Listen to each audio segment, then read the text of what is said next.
Fresh আর টাটকা সবজি নিজের হাতে পেড়ে রান্না করার মজাই আলাদা। আসসালামু আলাইকুম, কেমন আছেন সবাই? আলহামদুলিল্লাহ, আমরা সবাই ভালো আছি। আশা করছি যে যেখানে আছেন আল্লাহ তাআলার রহমতে সবাই অনেক বেশি ভালো আছেন, সুস্থ আছেন। আমরাও আলহামদুলিল্লাহ অনেক বেশি ভালো আছি। তো এদিকে সকাল সকাল ছাদে চলে এসেছি। তো কিছু উস্তা হয়েছিল গাছে, প্রায় অনেক দিন হয়েছে, তো মোটামুটি খাওয়ার উপযোগী হয়েছে। তো চারটা খাওয়ার উপযোগী হয়েছে, আরগুলো এখনো ছোট ছোট। তো মাশাআল্লাহ অনেকটা বড় হয়েছে। আর এদিকে ছোটোখাটো একটা টাল দেওয়া হয়েছিল, সেটার মধ্যে বেশ অনেকটাই ছড়িয়ে গেছে। তো ইনশাআল্লাহ সামনে হয়তো বা আরও খাওয়া যাবে। আর অনেক ফুল হয়েছে আর অনেক ছোট ছোট ধরেছে। তো নিজের হাতে আসলে টাটকা সবজি পেড়ে রান্না করার মজাই আলাদা। আর ছাদে কিন্তু এখন কম বেশি সবাই করছে। আর এদিকে এগুলোর পিছনে কিন্তু অনেক শ্রম দিতে হয়, অনেক যত্ন করতে হয়, তাহলে আসলে ছাদে সবজি তুলে রান্না করে খাওয়া যায়।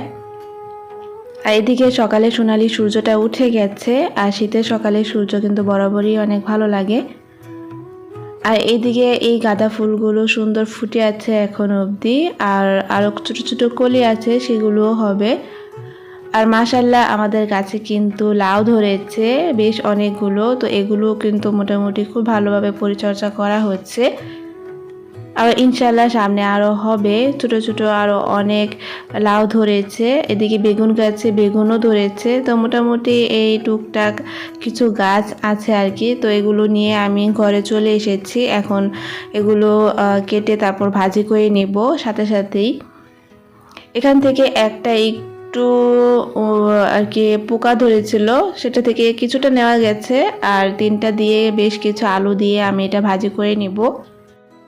তো ভিডিও এই পর্যায়ে এসে যদি কেউ থেকে থাকেন তাহলে প্লিজ একটা লাইক দিয়ে ভিডিওটা কন্টিনিউ করবেন, কারণ আপনার একটা লাইক অন্য আরেকজনের কাছে আমার ভিডিওটি পৌঁছে দিতে সাহায্য করবে। তো এদিকে আমি সবজিগুলো কেটে নিচ্ছি। আর যেহেতু সবজি অল্প, কিন্তু এর সাথে আমি বেশ কয়েকটা আলু দিয়ে তারপর ভাজি করব। আর অল্প আর বেশি সেটা বড় কথা না, তো নিজের কাছে সবজি বলে কথা। তো যাই হোক, আমি এখানে কেটে নিচ্ছি। আর আমার কাছে তো খুব বেশ ভালোই লাগছিল। তো আগে কিন্তু ছাদে খুব বেশি একটা যাওয়া হতো না। তো এদিকে মোটামুটি কিছু গাছ লাগানোর পর থেকে ছাদে না গেলে ভালো লাগে না। ছাদে যাই, গাছগুলো দেখি, অন্যরকম এক শান্তি পাওয়া যায়। আমি কিন্তু খুব বেশি একটা সময়ও দেই না, আমার হাজব্যান্ডের সময় দেয়, পরিচর্যা করে। আর সব সময় দেখে যে এগুলো কি করলে ভালো ফল ধরবে, ভালো সবজি হবে, এরকম। আর এদিকে আমি পেঁয়াজ কুচি দিয়েছি, আর সেই সাথে কাঁচামরিচও দিয়ে নিয়েছি। আর অল্প একটু হলুদ গুঁড়ো আর মরিচ গুঁড়ো দিব। আর ফ্রেশ টাটকা যে কোনো সবজি খুব বেশি কিছু দিতে হয় না, এমনিতেই একটু হালকা মশলা দিয়ে ভাজি করলেই কিন্তু ভালো লাগে। তো মোটামুটি এই তো একটু ভাজা হয়ে আসলে আমি সবজিগুলো দিয়ে দিব। আর এদিকে কিন্তু ভাজিটাও করে নিয়েছি। আর সেই সাথে এখন ফ্রেশ ধনিয়া পাতাও দিয়ে দিলাম। তো ধনিয়া পাতা দিয়ে একটু ভালো করে নেড়ে চেড়ে এখন আমি নামিয়ে নিব।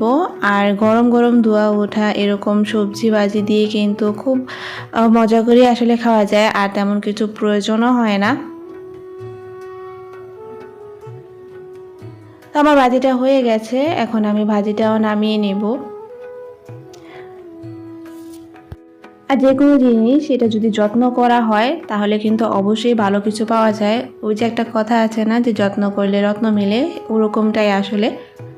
প্রত্যেকটা জিনিসেই যত্ন করে যে কোনো কিছু করলে সেটা কিন্তু খুব ভালো ফল পাওয়া যায়। তো এদিকে কিন্তু আমি ভাজিটাও নামিয়ে নিয়েছি। আর ভাজিটা দেখতে কিন্তু খুব সুন্দর হয়েছে, আর খেতেও এত মজা হয়েছে। যে কোনো জিনিস দেখতে যতটা সুন্দর, খেতে কিন্তু ঠিক ততটাই মজা হয়। আর এখন আমি গরম গরম ধোয়া ওঠা ভাতের সাথে নিয়ে নিয়েছি নিজের হাতের পেড়ে আনা সবজি ভাজি।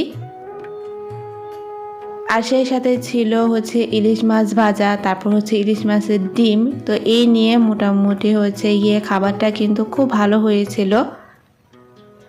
তো আশা করছি আজকে আমার এই ছোট ভিডিওটা আপনাদের কাছে ভালো লাগবে। যদি ভালো লাগে তাহলে প্লিজ আমার চ্যানেলটি সাবস্ক্রাইব করে পাশেই থেকে যাবেন, আর একটা লাইক দিতে কিন্তু ভুলবেন না। তো এই তো আমার হয়ে গেল মোটামুটি আজকে আমাদের খাবার। তো আজকে পর্যন্তই, সবাই অনেক বেশি ভালো থাকবেন, সুস্থ থাকবেন। আল্লাহ হাফিজ, আসসালামু আলাইকুম।